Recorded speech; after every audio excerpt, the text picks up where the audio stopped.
Unang Samuel Kapitulo 30. Ang pakikipagdigma sa mga Amalekita. Ikatlong araw na nang sina David ay makabalik sa Ziklag. Samantalang wala sila, lumusob ang mga Amalekita at sinunog ang buong bayan. Wala silang pinatay isa man, ngunit pinihag nila ang mga babae, matanda at bata. Nang dumating nga sina David, sunog na ang buong bahay at wala nang kanilang asawa at mga anak. Dahil dito, hindi nila mapigilan ang paghihinagpis. Nag-iyakan sila hanggang sa mapagod sa kaiyak. Pinihag din ang dalawang asawa ni David na sina Ahinoam at Abigail. Balisang-balisa si David sapagkat pinag-uusapan ng kanyang mga tauhan na pagbabatuhin siya dahil sa sama ng loob sa pagkawala ng kanilang mga anak. Ngunit tumulog si David kay Yahweh na kanyang Diyos para palakasin ang kanyang loob. Sinabi ni David kay Abiathar, "Dalhin mo rito ang ephod." At dinala naman ni Abiathar. Nagtanong si David kay Yahweh, "Hahabulin po ba namin ang mga tulisang iyon? Mauhuli po kaya sila? Kupo kaya sila?" "Sige, habulin ninyo. Maaabutan ninyo sila at maililigtas ang kanyang mga bihag," sagot ni Yahweh. Hinabol nga ni David ang mga Amalekita. Kasama niya hanggang sa batis ng Besor ang 600 niyang tauhan. Ngunit pagdating doon, 400 na lang ang nagtuloy na sumama kay David.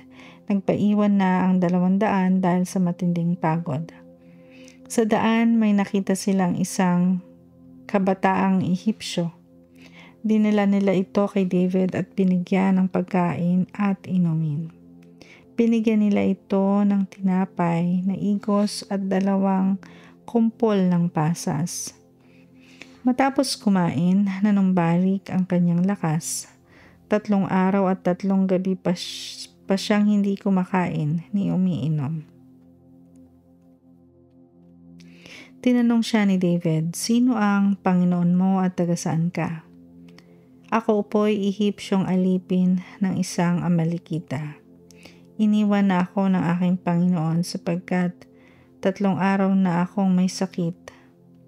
Nilusob po namin ang teritoryo ng mga Kereteo sa timog ng Juda at ang teritoryo ng angkan ni Caleb.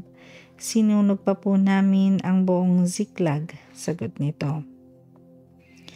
"Maaari mo ba kaming samahan sa mga tulisang iyon?" tanong uli ni David.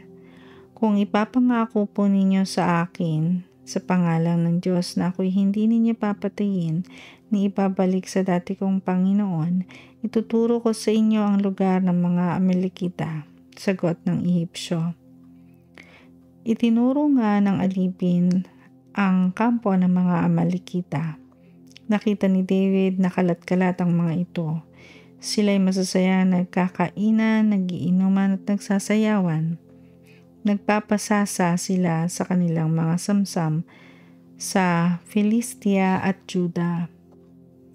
Kinaumagahan, lumusob sina David at pinagpapatay ang mga Amalekita hanggang gabi. Wala silang itinirang buhay maliban sa 400 kabataan na nakatakas na sakay ng kanilang mga kamelyo. Nabawi nila ang lahat ng sinamsam ng mga Amalekita, pati ang 2 asawa ni David. Isa man sa kasamahan nila'y walang nabawas, matanda at bata maging sa kanilang mga anak. Nabawi nga nilang lahat ang sinamsam ng mga Amalekita. At sinamsam pa ni David ang mga lupa, mga tupa at mga baka. Ang mga ito'y ipinadala niya sa kanyang mga tauhan pauwi. Sinabi nila, "Ito ay samsam ni David." Nang makabalik sina David sa batis ng Besor, sinalubong sila ng 200 tauhan niya na hindi nakasama dahil sa matinding pagod at sila ay kinumusta niya. Sa mga nakasama ni David ay may mga makasarili at mararamot.